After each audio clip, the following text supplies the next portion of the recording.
کا اکثر غالب نے ذکر کیا۔ ان کے چچا نصراللہ میں کے سپرد ہوئی ان کی پرورش، وہ انگریزی فوج میں ملازم تھے، وہ بھی جلد انتقال کر گئے تو اپنی والدہ کے ساتھ دلی آ گئے۔ بچپن میں شیخ معظم سے تعلیم پائی، بعد میں عبدالصمد سے فارسی میں مہارت حاصل کی۔ ان کے استاد بھی اپنی زبان کے لحاظ سے اہم استاد تھے اس دور کے۔ دل اور جب ان کا اسٹوڈنٹ غالب جیسا ہو، غالب انتہا درجے ذہین اور فطین شخص تھے، تو استادوں کا اساتذہ کا نام بھی انہوں نے نمایاں کیا، سیکھ کر ان سے سیکھ کر انہوں نے اپنے استاد کا نام بھی تاریخ میں زندہ کر دیا۔ دلی میں 13 برس کی عمر میں ان کی شادی نواب الہی بخش معروف کی بیٹی سے ہوئی۔ اب مرزا غالب کی بیوی کے متعلق کہا جاتا ہے کہ وہ انتہائی نیک اور پاکیزہ خاتون تھی، 5 وقت کی نمازی تھی۔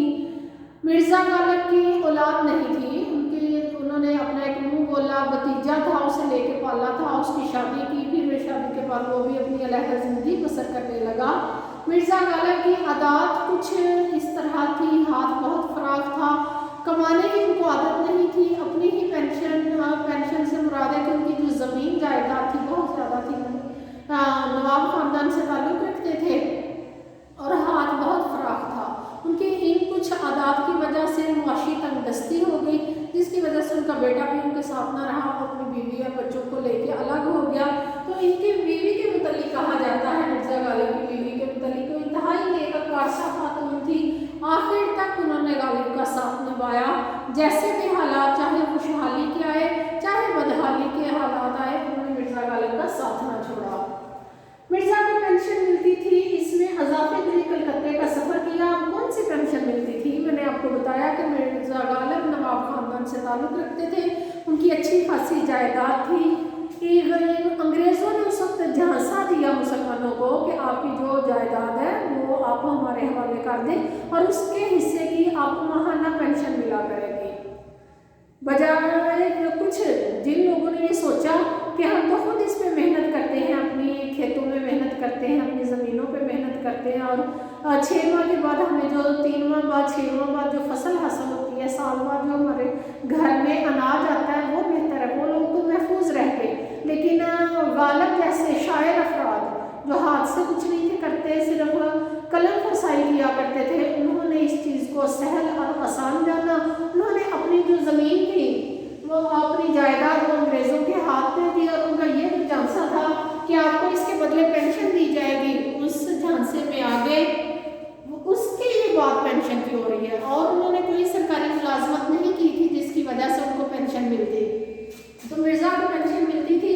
اس میں اضافے کے لیے کلکتے کا سفر کیا۔ اب پینشن ہر سال بڑھتی ہے، ان کی پینشن بڑھ نہیں تھی رہی، اس لیے انہیں کلکتے کا ان کا سفر بڑا اہم سفر تھا۔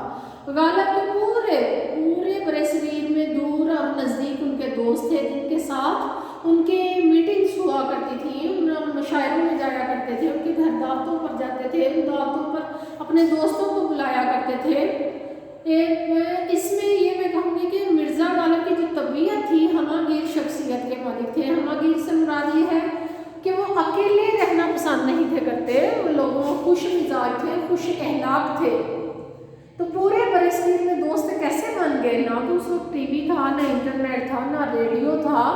یہ مرزا غالب کی ہماگیر شخصیت تھی کہ جس شخص سے ملتے، اتنی خوش اخلاقی سے ملتے کہ وہ دوبارہ مرزا غالب کو ملنا چاہتا۔ تو کلکتے کا سفر ان کا بڑا اہم سفر ہے جو انہوں نے کیا، تو پینشن کے حوالے سے تھا، لیکن انہیں کچھ دوست شاعر حضرات ملے جن کے ساتھ ان کے تبادلہ خیال ہوا، اور اس کا اردو ادب پر اچھا اثر پڑا۔